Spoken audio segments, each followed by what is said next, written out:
Hey everyone, welcome back. Now we all know there's a lot of FUD and manipulation in the crypto market, but there is something big going on right now. There's a set of competing bills currently being considered by Congress, one of which will give the US government sweeping powers that can virtually cripple the burgeoning cryptocurrency space, especially the altcoins. Now, if you are invested in the 2021 bull run, then you'll probably want to hear about this and have a little bit of an understanding. So let's dig in.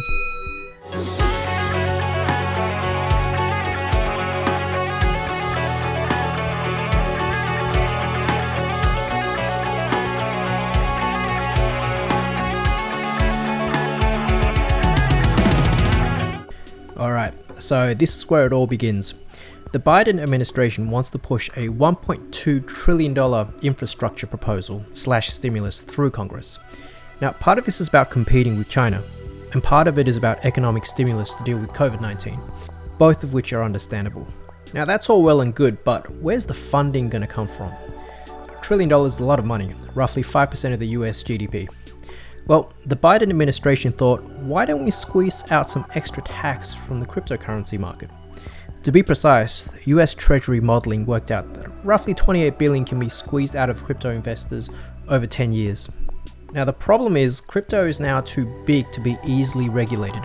This isn't 2017 anymore, where the bull run was carried almost entirely on the back of retail investors. An increasing number of Americans from all walks of life now own cryptocurrencies and are starting to see and understand the transformative potential of blockchain technology and the power of decentralization. We're on the cusp of something really big here. It's like the internet in the late 1990s. And so this hot issue has divided senators during the final dash to finish crafting Biden's $1 trillion bill. Our little crypto market has pretty much thrown a spanner in the works of Biden's effort to push through his mammoth package as quickly as possible. So what does the bill look like? And why is there a problem for investors? How does it affect the cryptocurrency space? Well, it's not so straightforward because there are actually different versions of the bill. The original bill was crafted by Republican Senator Rob Portman, along with the US Treasury. Now, keep your eyes peeled on good old Rob here, because it turns out he's kind of like the villain in this story. Now, there are two parts to that bill. The first part includes needing to report crypto transactions more than $10,000 to the IRS, which is the American tax collector, and that idea was okay with everybody. And then there's the second part, which is kind of poison to the cryptocurrency space, and it's all based on how we define what a cryptocurrency broker is. Now, these brokers, who are naturally going to include big players, exchanges like Coinbase and Binance, they're going to have to file off 1099 forms to the US government telling them who their customers are.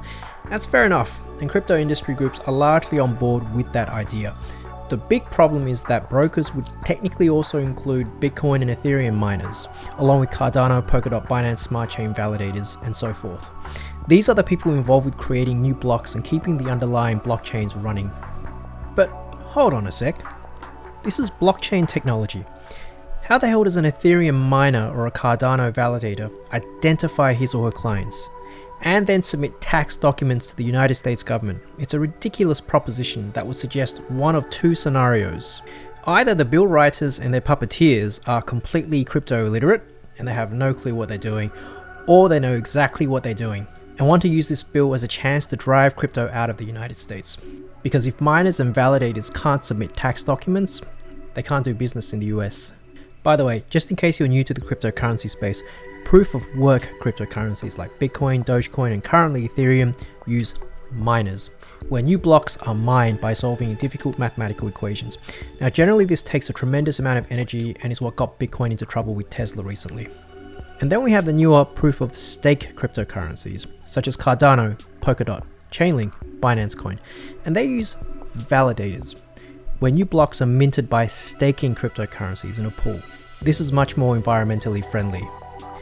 And some very exciting news, once Ethereum finishes all of its ETH 2.0 upgrades, it's going to become a fully fledged proof of stake cryptocurrency as well. Alright, so that is a lot of power in the Biden administration's hands to regulate these vaguely defined brokers. Now, here's some good news. The bill was rebuked by a bipartisan group of senators, both Democrat and Republican, including Senator Ron Wyden from Oregon, Pat Toomey from Pennsylvania, and Cynthia Lummis from Wyoming. The three of them together has submitted an amendment to weaken the regulation, much to the joy of crypto enthusiasts. By the way, Senator Loomis is actually a big crypto enthusiast. She bought 5 Bitcoin for roughly $320 each in 2013, hasn't looked back. In fact, she's openly recommended people buy Bitcoin for retirement. Pretty cool. Now, the pro-crypto amendment by these 3 senators clarify and restrict what the word broker means, so that it can't be wholesale abused by the government. Exchanges like Coinbase and Binance would obviously stay brokers, but proof of work miners and proof of stake validators are out, which is common sense. Again, there's no workable way to include miners and validators because how could they possibly know who their customers are? Hey, even old mate Ted Cruz is on board. Here's what Senator Wyden had to say. Investors failing to pay tax they owe through cryptocurrency is a real problem, and I strongly suggest third-party reporting by exchanges where cryptocurrency is bought, sold, and traded. Our amendment makes it clear that reporting does not apply to individuals developing blockchain technology and wallets.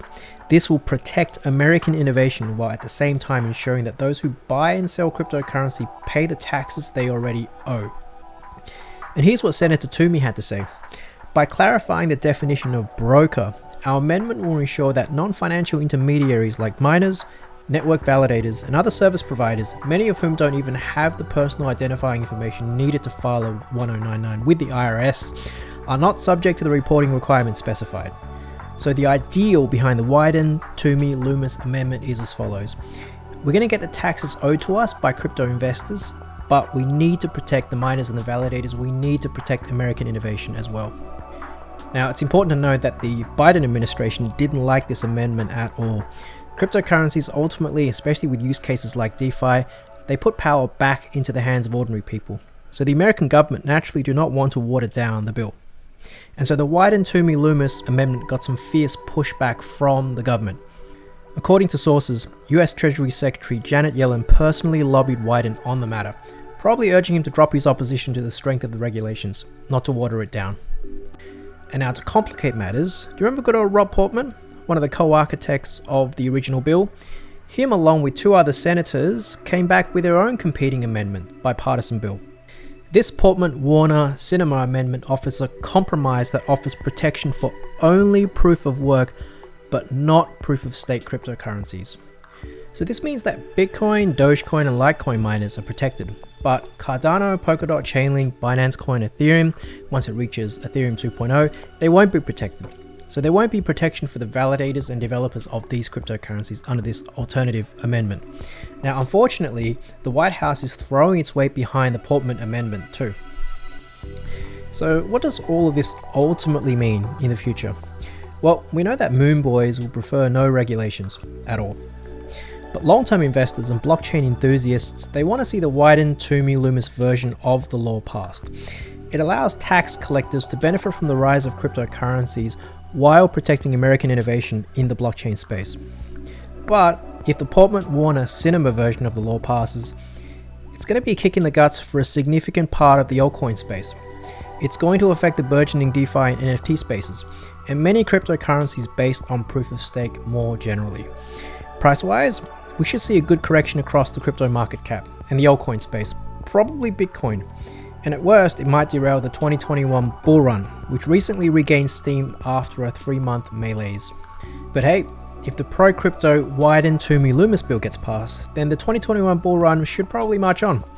On-chain data shows that there are a good number of people sitting on the sidelines right now with their stablecoins ready to dive in. They're just waiting for the dust to settle on this infrastructure bill. Have a great day, guys, and I'll see you in the next one.